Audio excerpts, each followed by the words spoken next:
friends, and welcome back to Ghouls Night In, the spooky chat show with your best ghoul friends. I'm Penny Snark. And I'm Midge Munster. And today, Penny, we are visiting our favorite folks, those crazy Hey, Victorians. love it. Yay. It's been a minute since we've visited them. I guess we mildly visited them in our last episode. They've made a few cameo appearances, but we haven't like fully hung out for a while. Yeah, we haven't sat down with them.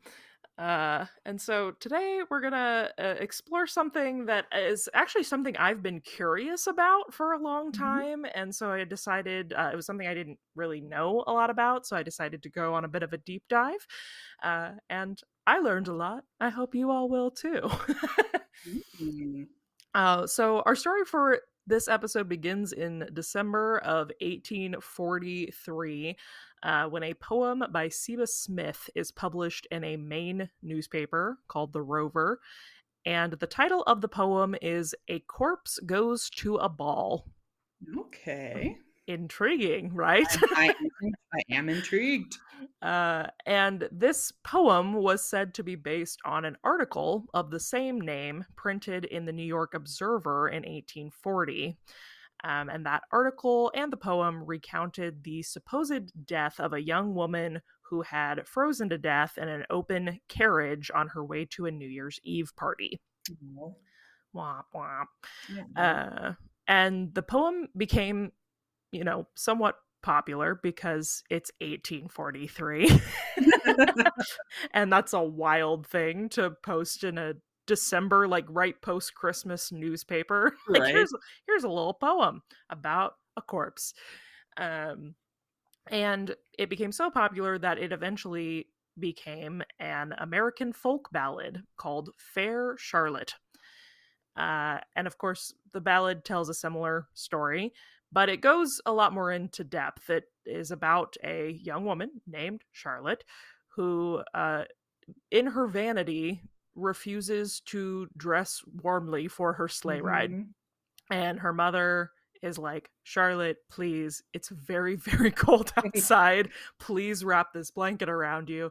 And Charlotte's like, no, if I wear that blanket, no one's going to be able to see my beautiful ball clothes while I'm traversing this snow landscape. I have a silk coat. I will be fine. Silk, inherently the warmest of fabrics, Right. famously. Charlotte really said a hoe never gets cold. So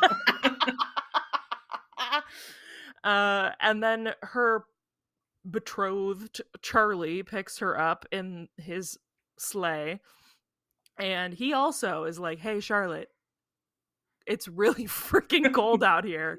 Will you put on this blanket that I have in the sleigh?" And she's like, "Ew, your smelly horse blanket." I mean, I see where this is going, but I gotta say I identify with Charlotte. Don't worry, we're gonna have a conversation about that in mere moments. Uh, Excellent. but yeah, so she's like, and then when we get to the ball, I'm gonna smell like a horse, and I'm Right? gonna be disgusting and covered in hair. Absolutely not. I'm good in my silk coat. And so this happens a couple different times, and they have like 15 miles to go to the ball. And when they reach their destination, Charlie gets out of the sleigh, goes around to like help Charlotte down, and she's not responding to him. And he like pulls her hood back and reaches for her hand, and she is frozen solid. Oh shit. Yeah, very spooky. Very. Yes. I know that Americana was like this. And again, like nothing should surprise us in this era anymore. But I can't imagine, like, this was a very popular ballad. Like, Yeah. this was like people were Everyone's like, singing this this. is my jam. Yeah, they're like, ooh, Charlotte, she froze in a sleigh. Like it was everywhere. Um Now, Penny, as you just brought to the table, let's get into it because we're both fashion girlies. Yes. Have you ever done something stupid for the sake of fashion that you can think of? Oh. Oh, Midge, could I? I mean, I am a person who lives in Wisconsin where it gets extremely cold, and I have never been someone who wants an actual, like, thick, puffy winter coat. Right, I no. want a cute coat. Yep. So I gotta have my cute coat. I am definitely one of those girlies who's like, "Well, I can't wear a coat over my costume because then I'll have to worry about this coat the whole time I'm, at this Mhm. bar, at this party." So obviously, it's fine for me to just hang out in whatever I was planning to wear in like 40-degree weather while I'm waiting outside. This is totally fine. So I definitely identify specifically with being resistant to Yes, dressing for the warmth. temperatures. Yeah, I literally was reading this and I was like, "Oh my gosh, she is me," Yep, hit because me. it brought to my memory when Taylor and I first started dating. I mean, within the first 2.5 to 3 months that we were dating. It was December in Missouri. Penny and I both live in climates that get very cold. Yes. You even more so, but Yes, uh solid cold. it gets real freaking cold here in December and January. And Taylor and I were going to a concert and I wanted to wear a sleeveless outfit. And I was like, well, we're going into a venue. It's like a pit situation. So I'm going to get hot and I'm not going to want to keep track of a Yes. coat. So I'm not taking it with me. That's stupid. And what I did not know is that the ticket said, like, I don't remember the situation, but basically we thought the concert started at that time and that was like the door time. Mhm. So we ended up waiting outside for 30 minutes Uh, and it was 32 degrees and I didn't have sleeves. oh my god, girl, I literally did the exact same thing. We want like our alternative station does big snow show every Yeah. year and has like a big like December concert, and it had literally snowed. There was like a good 5 inches of snow on the ground, and I Oh was like, no. "Well, I'm not taking my coat into, yeah, like a pit show." So I left my coat in the car Yep. and just went and stood out there and was like, "This is fine." Like an idiot. And Yep. thankfully, for the first time in his life, Taylor was wearing a sweater because Taylor is always warm. He doesn't even own a sweater anymore, but we have all these photos of us standing in line and my face is like blue and he's standing behind me, like wrapping me in his sweater.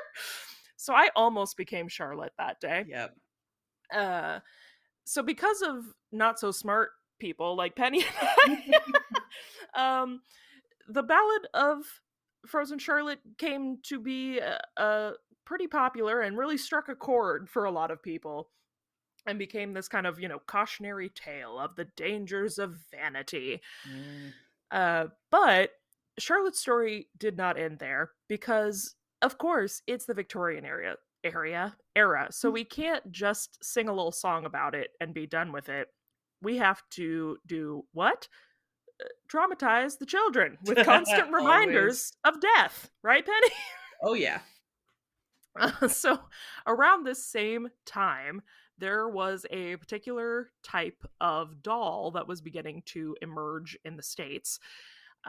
It was from Germany initially, small, unjointed porcelain figures that were made out of bisque porcelain specifically, which Mhm. gave them a matte white finish. They're anywhere from 1 inch tall to 18 inches tall, and were made entirely from a single piece of porcelain. Sometimes they had like painted faces or red lips or black hair, but otherwise completely stark white.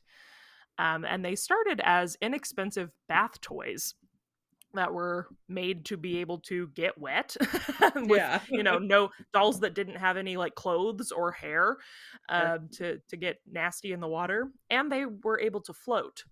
So they were made as a kind of a water toy. They were super affordable so that kids could buy them with pocket money.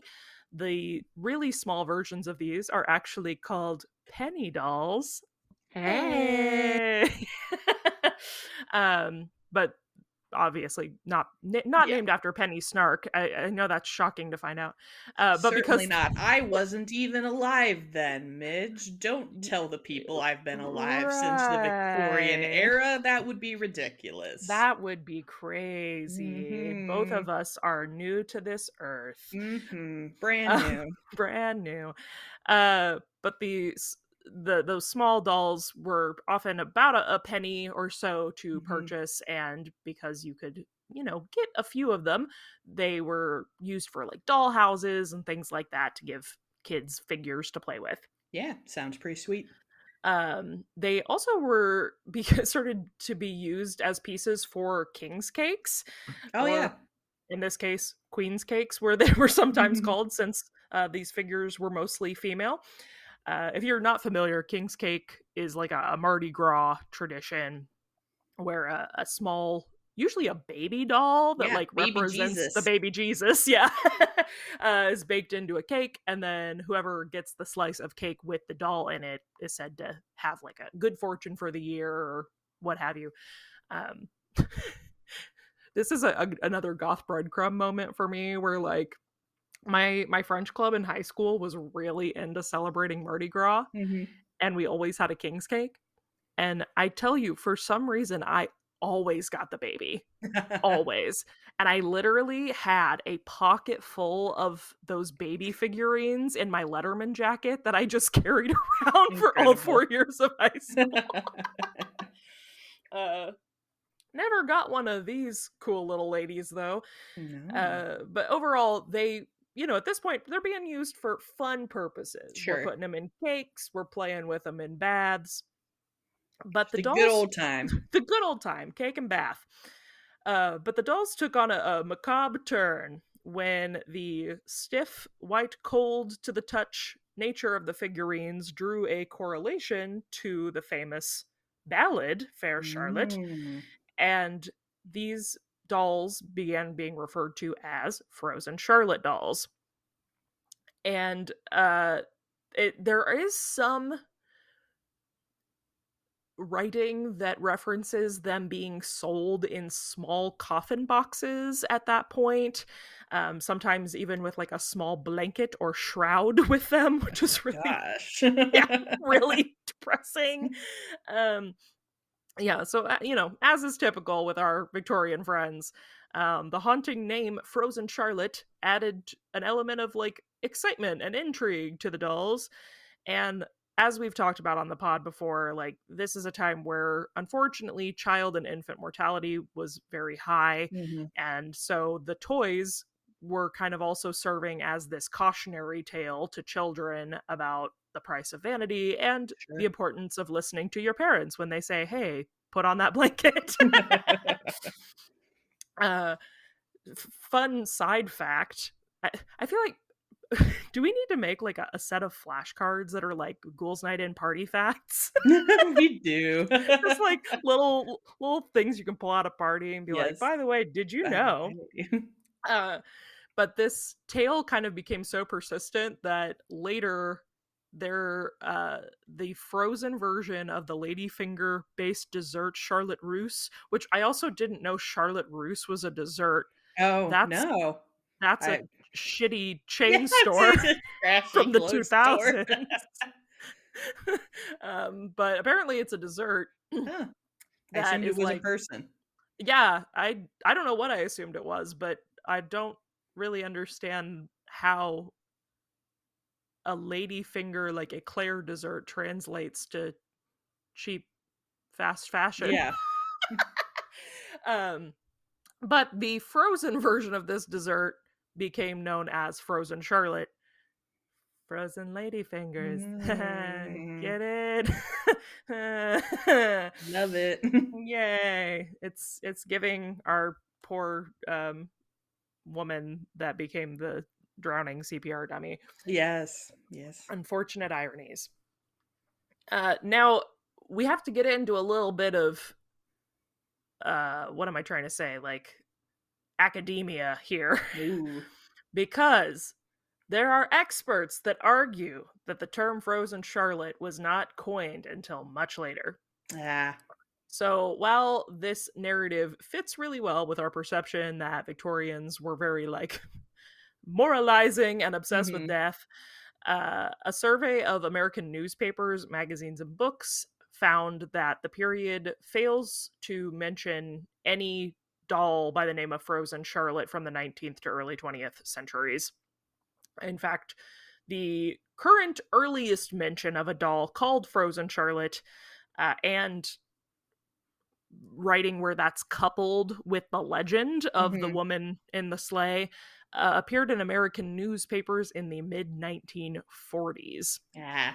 And that was in papers that were specifically being written by doll collectors who were talking about the penny dolls and calling them by this name. Okay. So, I guess you could say that the people spreading this information might be frozen charlatans. Am I right? One might say. uh, but whether or not the tale is true, I mean, it's again, it certainly does fit that the Victorians would do this. But regardless, Frozen Charlotte became kind of the coined term for these penny dolls. Mhm. And they became collector's items. They're now very popular. Definitely kind of symbols of a bygone era with a very like spooky story, even if it's Totally. not true.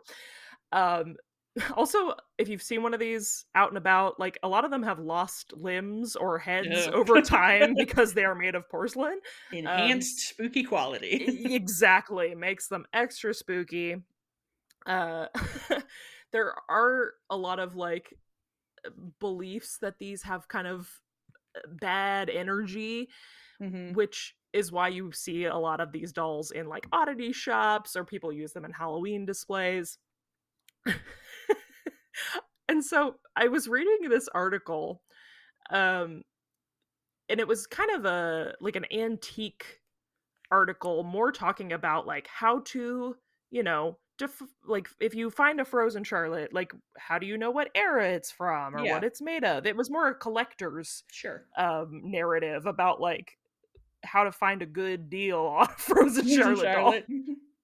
But they were like, yeah, some people think these dolls are haunted, but that's crazy because most of the dolls that are for sale today on like Etsy and eBay, they're not pre-owned dolls. They're just the ones that were excavated in Germany because during the war all the doll factories were like abandoned or destroyed, and so the frozen charlotte inventory just got buried in the dirt What during the could possibly be haunted about that? I was Don't worry, these are like, wait, war dolls. Germany! Oh Like my the worst god. war where so many people were Hmm. like, what is, I'm not prejudiced. Like people were like, when you're chasing people, what is that called? Um, Persecuting. Pursuit? Yeah, like yeah, they were like take anyway. Wartime Germany dolls. I was like, that's not an awesome argument for not haunted. Right. Yeah. There's also a surprising number of websites and articles that come up when you are searching about these dolls from beachcombing websites. Oh, Uh, because apparently it's not they're uncommon to in the find, sea? yeah, or to find them like lodged in the sand. I mean, I suppose if we're talking these dolls were made to be played with in water, it's not Mhm. unreasonable to assume that a child might have like lost their doll at the beach or Yeah. something. But again, imagine you don't know anything about these little guys and you're beachcombing and then you see a little white face poking up out of the sand at you while you're just walking down the beach. Horrifying. Very horrifying. I think I skipped this accidentally in my notes, but there are some, um very few, but some male versions of these dolls that are called Ooh. frozen charlies. Hey. So, though she might be a complicated entity and a possibly fabricated history, I think Frozen Charlotte still has definitely earned her place in the annals of spooky history and her space on the oddity shop shelf. So now, if Mhm. you're like me and you've ever, I feel like I see these all the time from like my friends who are oddity sellers and things, and I've always just wondered why are they, Yeah. why are they a part of these collections? Obviously, dolls in general have a kind of spooky connotation at Mhm. times, but these ones in particular, especially when you see them in a group, are really stark and haunting. So now if you see them, you'll know why she's there, maybe, and you'll hopefully remember to bundle up next time you go outside. I shan't. I You can't shan't. make me. I won't put the horse blanket on, Midge.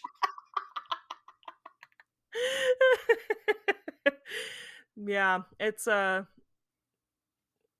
guess it's not worth it. It's a hard decision, smell like a horse or freeze to death, but Yeah. I But think I freeze to think death Charlotte looking stunning in your silk coat. yeah, I think she made the right call. Mhm. Well, that is it for today. Thank you all so much for listening. If you are enjoying this podcast and you would like to learn more about weird little bits in history, you can follow us over on Instagram at Ghouls Night in Pod.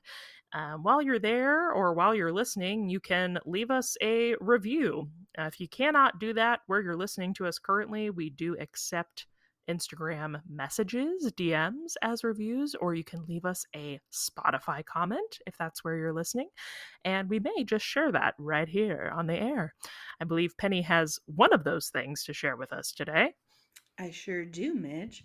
I have a Spotify comment that comes to us from Red Exposure, and this one is actually episode specific. So I Oh, will okay. tell you that this was on Workshopping Your Superstitions, which is, of course, our Oh. famous Witches and Eggshells episode. Um, One of my and all-time favorites. yes, and they write, "This was not the episode to be listening to while laying next to a sleeping husband. I couldn't help but laugh so hard along with you. Thanks for laughter." That is one of those episodes. Every once in a while we get one of those where like it shouldn't be that funny and it But it it comes just as a is. surprise like even to us how ridiculous it is. And that's still probably in my top like 3 episodes we've done because Oh, yeah. it That got one's so a rowdy so quickly. definitely That definitely a and banger. space really got away from us. Right. Well, thank you so much for that review. If you would like to see some pictures of Frozen Charlotte dolls, you can follow us over on Instagram at Ghouls Night in Pod. And if you're looking for me, you can find me all over the web at Midge Munster. And you can find me at Penny Snark. And until next time, Goodbye. goodbye.